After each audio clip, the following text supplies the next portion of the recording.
Hey guys, welcome to our channel, and if you want to connect your Patreon site or the Patreon account with your Discord account on mobile, then this video is for you.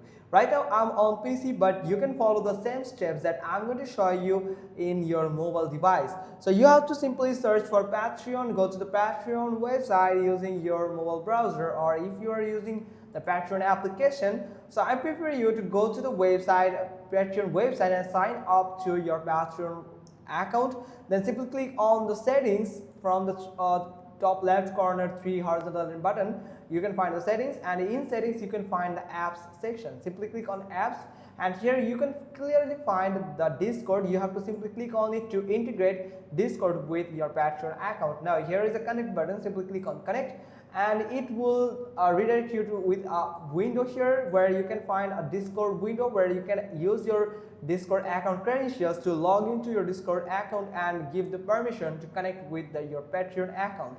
So you have to wait until it loads and enter your credentials and give the permission, and you are good to go. So that's how you can just simply do it. Hope you got this. If so, then give us a thumbs up. Don't forget to subscribe our channel, and thanks for watching. Till next time.